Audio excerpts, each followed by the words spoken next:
Okay, so here's the start of our story. It's meant to be a simple story, one that can be read by kids, about a family. We'll take our time and try to tell it in a way that's easy to understand. Sarah had just turned 18. Finally. She felt like a real adult. Her birthday party the night before had been a blast. All her friends were there, and she even got a new phone. Now, with the sun streaming through her bedroom window, she felt a sense of freedom she hadn't known before. 18 meant she could make her own choices, stay out a little later, and maybe even get a job. The possibilities seemed endless. She stretched, yawned, and hopped out of bed, eager to start her day. The house was quiet, most people were still asleep. A delicious smell drifted from the kitchen, coffee. That had to be Michael. He always made coffee in the morning. Michael was complicated. He wasn't exactly her dad, but he had taken care of her ever since she was little. More like a big brother, but older, and way more responsible. He always looked out for her, sometimes a little too much. He worried about everything, especially now that she was older. Sarah smiled. He was a good guy, even if he was a bit overprotective. She decided to go say hi and maybe snag a cup of that coffee. She felt good, happy, and very, very grown up. Meanwhile, in the kitchen, Michael wasn't thinking about birthdays or independence. He was just trying to wake up. The coffee maker gurgled and sputtered, filling the air with its rich aroma. He ran a hand through his messy hair, his eyes still half closed. He'd been up late, finishing some work. Michael wasn't naturally a morning person. He preferred the quiet of the night, where he could focus without distractions. But someone had to make the coffee, and someone had to make sure things ran smoothly in the house. That someone was usually him. He carefully measured out the coffee grounds, his brow furrowed in concentration. He was a creature of habit, the same routine, every morning. It helped him feel grounded, especially with all the changes happening lately. Sarah growing up was a big one. It felt like just yesterday she was a little girl, running around in pigtails, asking him to read her stories.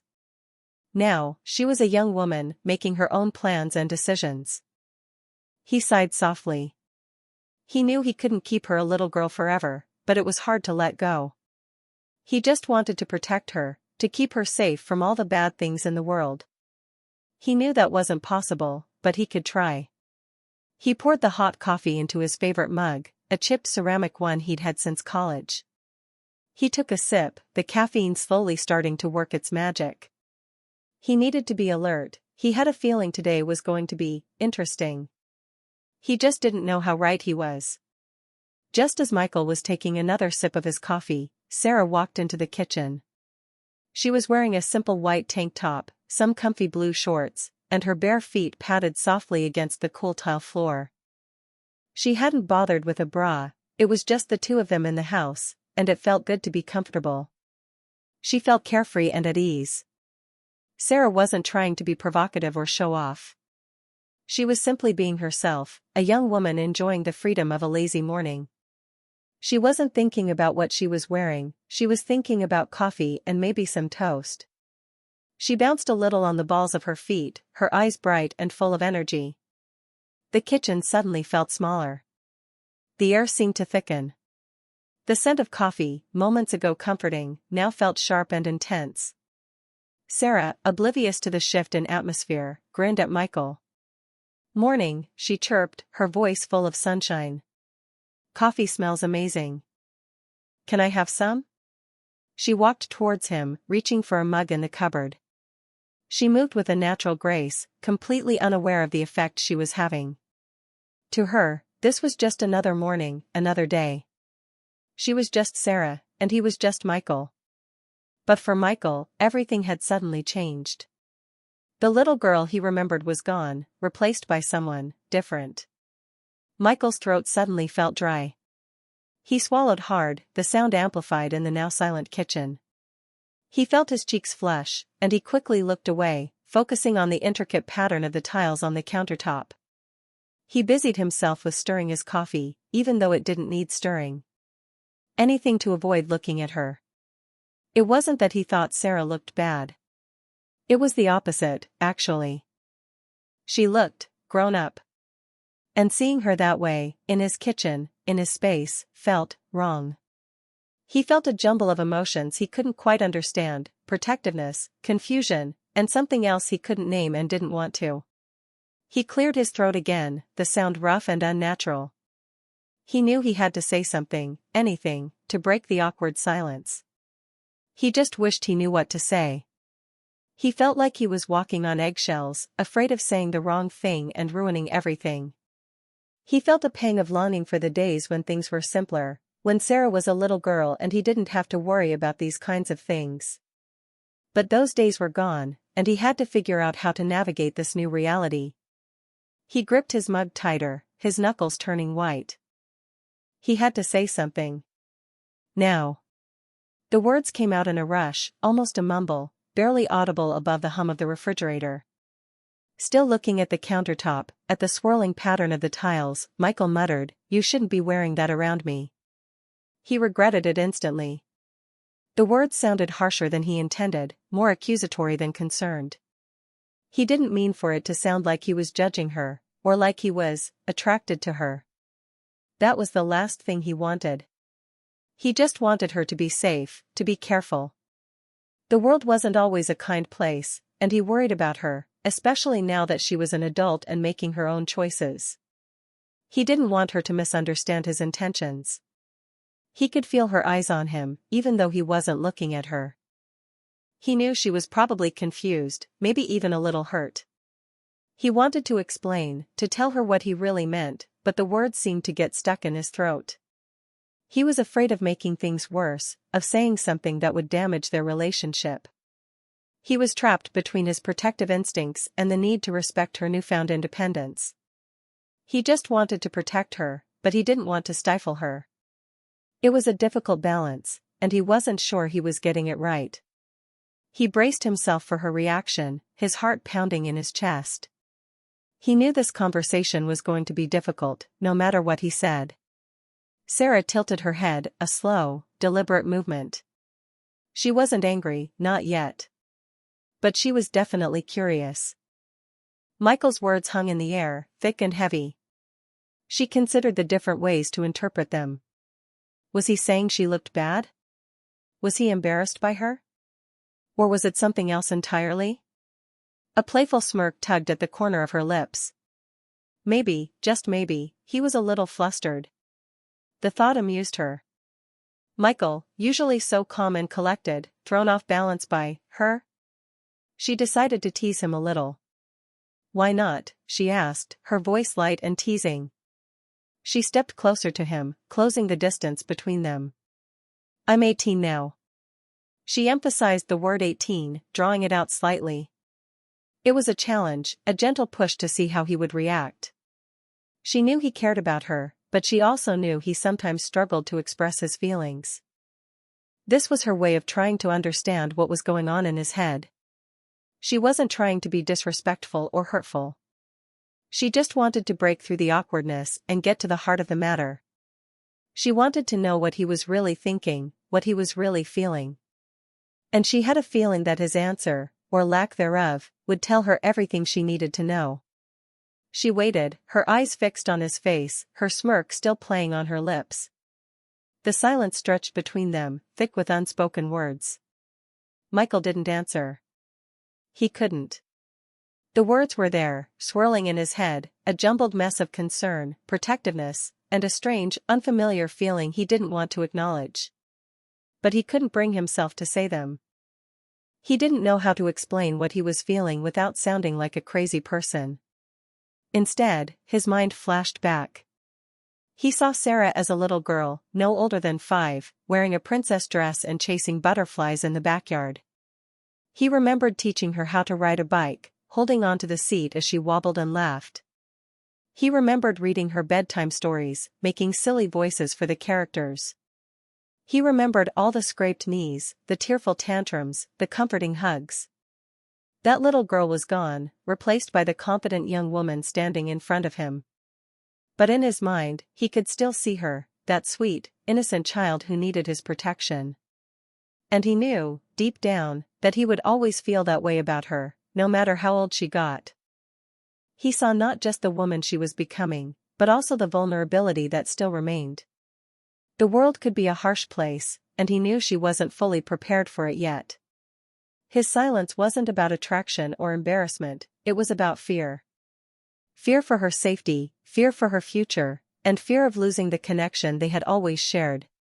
He just didn't know how to express that fear without sounding overbearing or controlling. So, he remained silent, trapped in his own internal struggle. Sarah watched Michael, her playful smirk slowly fading. She could see the internal struggle playing out on his face, the conflict between his protective instincts and his desire to respect her independence. She realized that his silence wasn't about judging her or trying to control her. It was about something much deeper. She understood, perhaps better than he did himself, the weight of responsibility he carried. He had taken care of her for so long, watching over her, guiding her, protecting her from harm. It was a role he had embraced, and it was hard for him to let go. She saw the fear in his eyes, the worry lines etched around his mouth. He wasn't just seeing her as a young woman, he was seeing all the potential dangers that lay ahead, all the challenges she would have to face. And he was afraid for her. A wave of affection washed over her. He was a good person, a kind and caring soul. He might be a little overprotective, a little awkward, but his heart was always in the right place. She softened her gaze, her teasing tone replaced by a gentle understanding. She knew she needed to reassure him, to let him know that she appreciated his concern but that she was also ready to take on the world, one step at a time. She just needed to find the right way to say it. Breaking the silence, Sarah reached out and playfully snatched a piece of toast from the toaster. "Hey," she said, her voice soft, "you gonna eat all this toast yourself?" She popped the toast into her mouth, chewing thoughtfully. "It's really good. You make the best toast." It was a small gesture, a simple attempt to lighten the mood and diffuse the tension. She wasn't trying to ignore the elephant in the room, but she also didn't want to force a confrontation. She wanted to create a space where they could talk openly and honestly, without either of them feeling defensive. She leaned against the counter, casually, as if nothing had happened. "So," she continued, "big plans for today? Besides making amazing toast, of course." She winked at him, a small, reassuring gesture. She wanted him to know that she wasn't mad, that she understood, and that she still valued their relationship. She knew it would take time for him to adjust to the new reality of her adulthood. It wouldn't happen overnight. But she was willing to be patient, to work with him, to help him understand that she could be both independent and still need his love and support. She just hoped he was willing to meet her halfway. She waited for his response, her eyes filled with a mixture of hope and apprehension. The toast, suddenly, tasted a little bland. A faint smile touched Michael's lips. It didn't quite reach his eyes, but it was there, a small crack in the wall of tension he had built around himself. He finally looked at her, really looked at her, not as a little girl, but as the young woman she had become. He saw the confidence in her eyes, the strength in her posture, and the genuine warmth in her smile. He saw that she wasn't just challenging him, she was trying to understand him. He realized that he needed to meet her halfway, to try to bridge the gap between his old protective instincts and her new desire for independence. He took a deep breath and let it out slowly. "No," he said, his voice still a little rough, but softer now. "I wasn't planning on eating all the toast. You can have some." He managed a weak chuckle. "And I guess I don't really have any big plans. Just work, the usual." He hesitated for a moment, searching for the right words.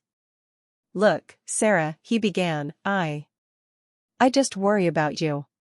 You're 18 now, and you can make your own choices. I know that. But the world can be a tough place, and I just want you to be careful. That's all." It wasn't a perfect explanation, but it was honest. And it was a start. He watched her expectantly, hoping she understood. Sarah's face softened even further. "I know, Michael," she said, her voice gentle. And I appreciate you worrying about me. I really do. She paused, choosing her words carefully. But I also need to learn how to take care of myself. I can't stay locked up in this house forever. She stepped closer to him, her eyes meeting his. I promise I'll be careful, she said. I won't do anything stupid. And I'll always come to you if I need help. She reached out and gently touched his arm, a small gesture of reassurance. You don't have to worry so much. I'm still your Sarah, just a little bit older. She smiled, a genuine, heartfelt smile that reached her eyes. And besides, she added, with a hint of her earlier playfulness, who else is going to make sure you don't burn the toast? She knew that her words wouldn't magically erase all of his worries. It would take time for him to fully accept her independence. But she hoped that she had at least eased his mind a little, that she had shown him that she could be both independent and responsible, both strong and vulnerable. She was growing up, but she would always need him, in some way. And she hoped he would always be there for her, even if she didn't always need his protection. Michael let out a long sigh, a mixture of relief and lingering worry. He knew she was right. He couldn't keep her sheltered forever. He had to trust her to make her own decisions, even if those decisions scared him. He reached out and ruffled her hair, a gesture he hadn't done in years. Okay, he said, his voice a little choked up. Okay, I'll try not to worry so much. But you have to promise me something. Sarah looked at him expectantly. What? Promise me you'll always tell me if you need anything, anything at all. No matter what it is. He needed that reassurance, the knowledge that she would still come to him when she needed help. Sarah smiled. I promise, she said. Always. A comfortable silence settled between them, a silence filled with understanding and affection. The tension that had been hanging in the air had dissipated, replaced by a sense of peace and acceptance.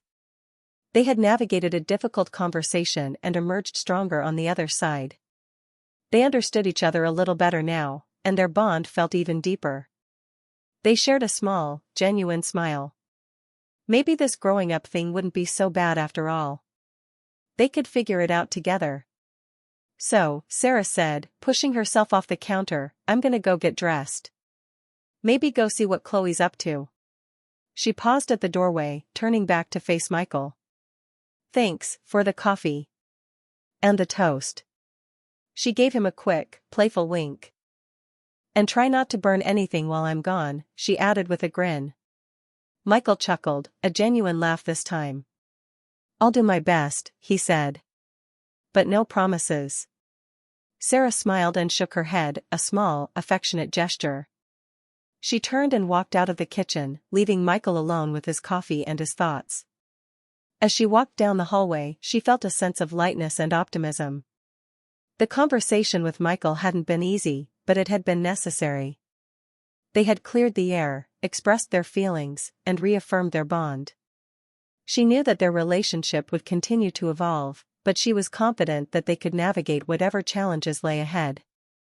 She was excited to start her day, to embrace her newfound independence, and to explore all the possibilities that lay before her. And she was grateful to have Michael by her side, not as a protector, but as a friend, a mentor, and a source of unwavering love and support. She felt good, really good. Back in the kitchen, Michael took another sip of his coffee, the taste sweeter than it had been before. He smiled. He would be okay. They would both be okay. Michael listened to Sarah's footsteps fade away down the hallway.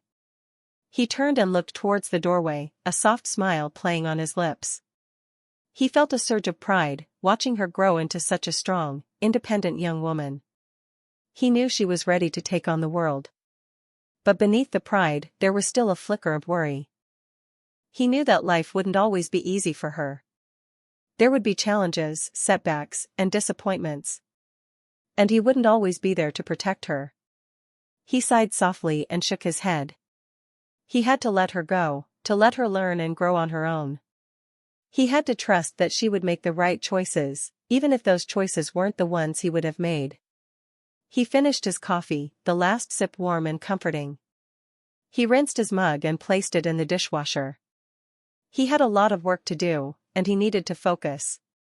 But as he turned to leave the kitchen, he couldn't help but glance back towards the hallway, a mixture of pride and lingering concern in his eyes. He knew that their relationship would continue to evolve, to change and adapt as Sarah grew older and more independent.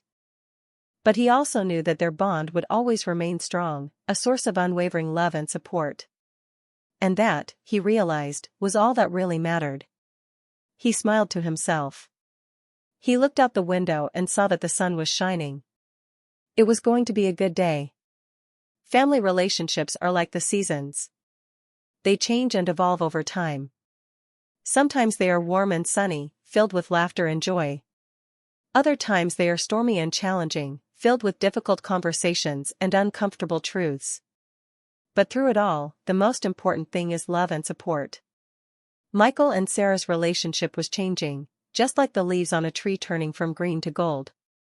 Sarah was growing up, becoming her own person, and Michael was learning to let go, to trust her to make her own way in the world. It wasn't always easy. There would be bumps in the road, misunderstandings, and moments of doubt. But as long as they kept communicating, as long as they continued to love and support each other, their bond would remain strong, a source of comfort and strength in a world that could sometimes feel scary and uncertain. Because that's what family is all about. It's about being there for each other, through thick and thin, through good times and bad. It's about accepting each other for who we are, flaws and all. It's about loving each other unconditionally, no matter what. And as Michael looked out the window at the bright sunshine, he knew that even though things were changing, their family would be just fine. Because they had something special, something that couldn't be broken, a bond of love, understanding, and unwavering support. And that was a beautiful thing, a truly beautiful thing.